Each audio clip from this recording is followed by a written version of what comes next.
ఓం నమ శివాయ. శ్రీమాత్రే నమ. వృషభ రాశి వారికి 2017 సంవత్సరం ఎలా ఉండబోతుంది? వృషభ రాశి వారికి ఆదాయం 14, వ్యయం 11, రాజ్యపూజ్యం 6, అవమానం 1. ఈ రాశి వారికి మిశ్రమ ఫలితాలు గోచరిస్తూ ఉన్నాయి. ఎందుకంటే గురుడు బలహీనంగా ఉన్నాడు కాబట్టి వృషభ రాశి వారికి. ఇకపోతే ఈయనకి అందరినీ కలుపుకుంటూ పోయే యొక్క మనస్తత్వం ఈ వృషభ రాశి వారికి ఈ సంవత్సరం ఉంటుంది. ఇకపోతే మొండి సమస్యలు అంటే ఎన్నాళ్ళ నుంచో ప్రయత్నాలు చేసినా కూడా తీరకుండా మిగిలిపోయి ఉన్న సమస్యలన్నీ కూడా ఈ సంవత్సరం మీకు తీరతాయి. ఈ సంవత్సరం విదేశీ ప్రయత్నాలు ఎవరైనా చేస్తూ ఉంటే గనక, విద్యార్థులైనా లేక వేరే జాబ్ కోసం ప్రయత్నం చేసినా వారికి ఆ ప్రయత్నాలన్నీ కూడా ఫలిస్తాయి. కోర్టు సమస్యలు ఎవరికైనా ఉన్నప్పుడు ఈ సంవత్సరం కొంచెం జాగ్రత్తగా ఉండాలి.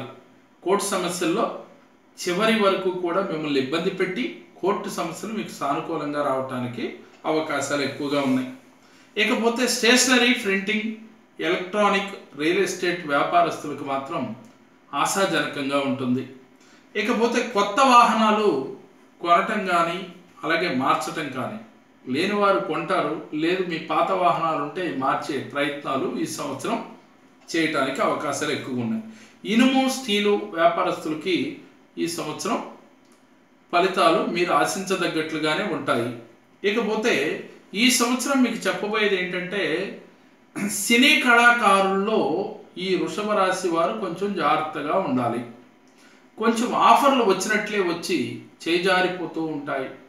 ఇకపోతే మిగిలిన వ్యాపారస్తులు రియల్ ఎస్టేట్ రంగంలో కానీ అలాగే మార్కెటింగ్ రంగంలో ఉన్నవాళ్ళు కానీ, బిజినెస్లో అంటే టెక్నికల్ రంగంలో ఏ బిజినెస్లో అయినా సరే, కన్స్ట్రక్షన్ ఫీల్డ్లో ఉన్నవారు కానీ మిశ్రమ ఫలితాలు ఉంటాయి. కాబట్టి కొంచెం మీరు చేసే యొక్క వ్యాపార వృత్తులపైన మనసు పెట్టి చేయాలి.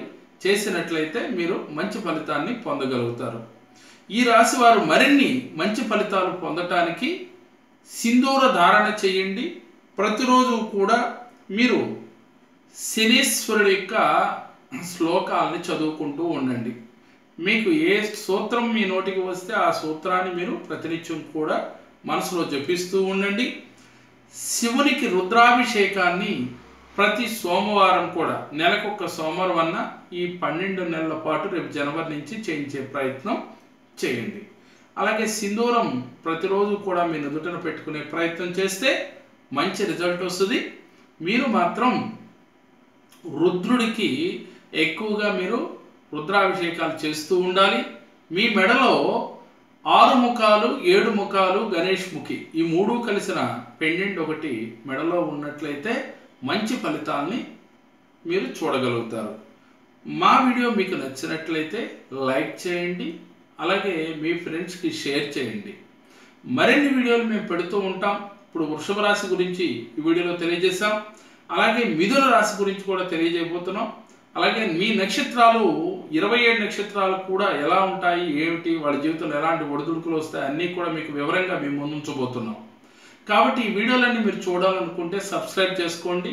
మరిన్ని మా వీడియోస్ని మీరు ఈజీగా చూడటానికి అవకాశాలు ఎక్కువగా ఉంటాయి. ఓం నమ శివాయ.